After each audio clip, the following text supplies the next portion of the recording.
Hello agents, today we are going to do buyer closing cost worksheet from Bright. It's a great feature. Once you've got the listing you want to do the closing cost worksheet on, you just click this B with the $ next to it. If for some reason the property isn't listed, you can still run the closing cost worksheet. You just need to click on financial and buyer closing costs. It'll take you to the same place.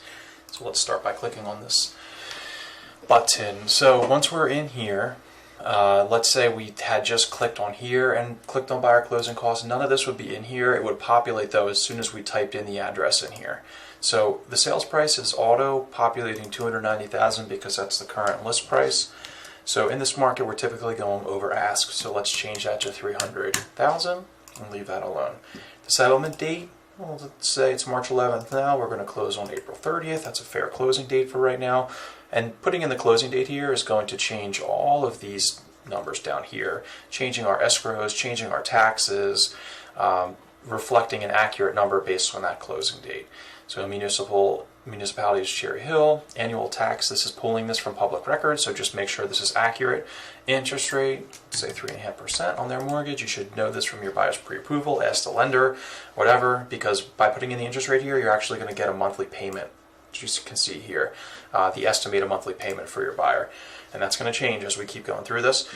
So seller's assist, if there is any, you can put it in here. I'm actually just going to leave it 0 for this video, but you could very easily throw that in there if you know that they're going to be asking for closing cost assistance. I do feel like this number and the earnest deposit number are easy numbers to add, but add confusion because they end up making this number, they end up changing these two numbers because you're paying this money up front and it's taking this off at the end, so it just makes it easier for the consumer to see it without these on here. So the buyer name we're going to just throw in there, so that way when we print this thing out it has their name on it and looks professional. So this is the property address. This isn't an HOA. I picked an HOA on purpose for this example so you can see the important things to note for that, because it's just a little bit different. And by different I mean you just need to make sure you put a couple things in that don't apply to regular sales. So loan type, you can select here, and typically we're going to do conventional or FHA, so we'll leave it as conventional. Let's change the down payment to 10%. No problems with that, so that just changed how much is financed. It changed our payment based on the interest rate we put in. Mortgage term, 30 years. Mortgage insurance is automatically calculated, which is great, so we don't need to mess with this at all. It's automatically calculated based on how much they're putting down and whether you're conventional or FHA. Alright, so closing costs now for the mortgage. Mortgage origination fees are not set in stone. This is something that you're going to get from the bank, so ask the buyer's lender, or if you don't know, you can just put it in an estimate here. It's typically between $900 and $1,500 at the very high end. I know that Frank Garamone in our office here, or from Fairway, I believe that the origination fee is $1,395, so that's what I'm going to put in there. I just know that from asking him. Mortgage discount points are used sometimes, but I'm not going to put that in here right now. That would be if the buyer is buying the rate down. Appraisal fee, $375. This is just by default, by the way. All of these numbers, I didn't touch any of these. This is just what Bright MLS thinks this stuff costs. So I'm going to change this to $425 because I'd like to err on the side of caution. Credit report, I'm just leaving it. I'd so much rather there be money in these things and it not be there on their closing sheet than for it to not, me not put it in there and then they get hit with an extra fee at closing.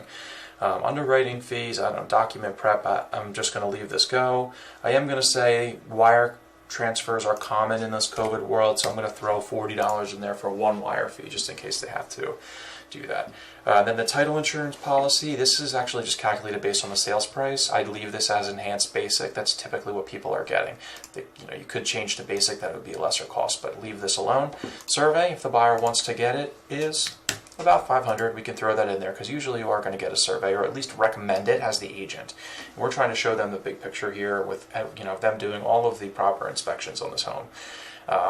So we're going to throw that survey on there for $500. I'll come back up here to other closing costs. Transfer tax is paid by the seller in New Jersey, so we're not going to worry about that for the buyer.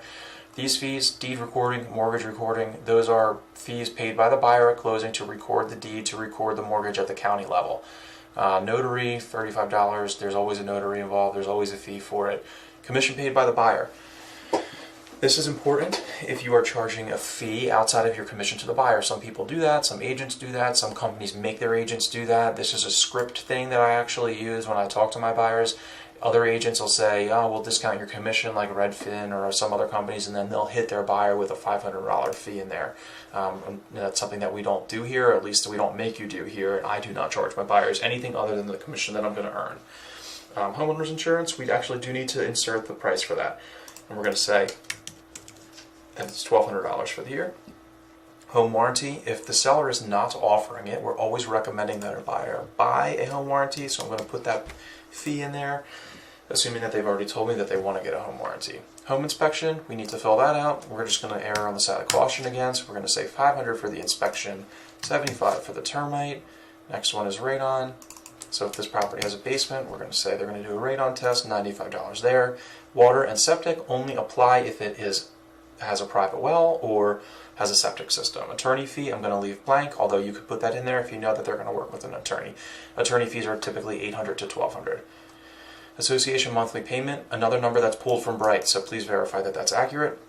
Capitalization funding amount is going to default to 0, but that's super important to put a number in here.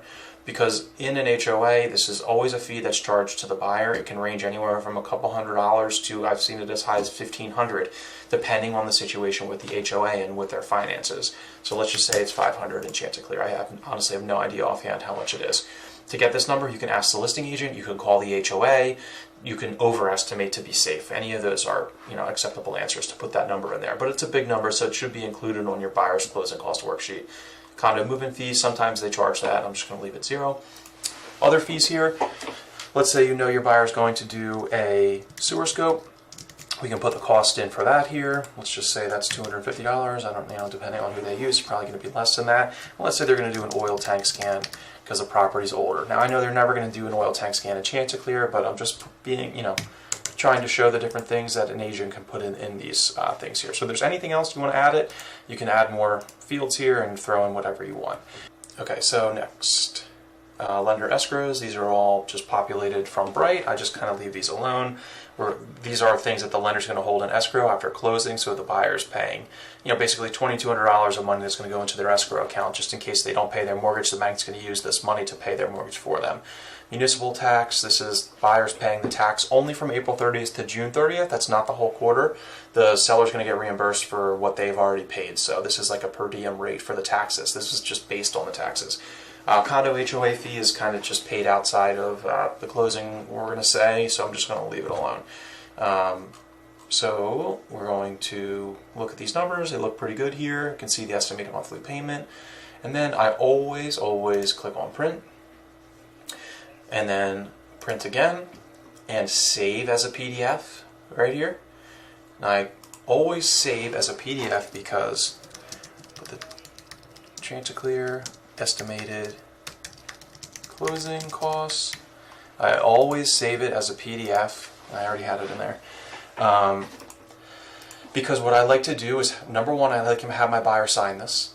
So once I send out the compliance document or the agreement of sale or wherever I'm at, I'm going to put this in DocuSign for buyer signature just to be safe, just so that if they come to me a day before closing and say they didn't think that they were going to have to pay a $40 wire fee, that I can say, oh hey, look, it was on your closing cost worksheet, it's standard fee, yada yada. So I always have them sign that. It's not something that usually is an issue. I just like them to see it, and I always tell them the most important number for them to look at is this number, estimated cash needed to purchase. This is the total amount of money they're going to need to buy this house, and this is the amount of money they're going to actually need at closing because they've paid the difference beforehand, before closing, while we're under contract, like for their home inspection, for their appraisal, for their sewer scope, oil tanks, all that stuff. And then the last thing that I'd like to note is I always like to save it as a PDF because I'm never sending anything directly from Bright other than properties. I find that consumers like to see stuff sent in an email from you with an explanation rather than just sending off emails from Bright or from DocuSign.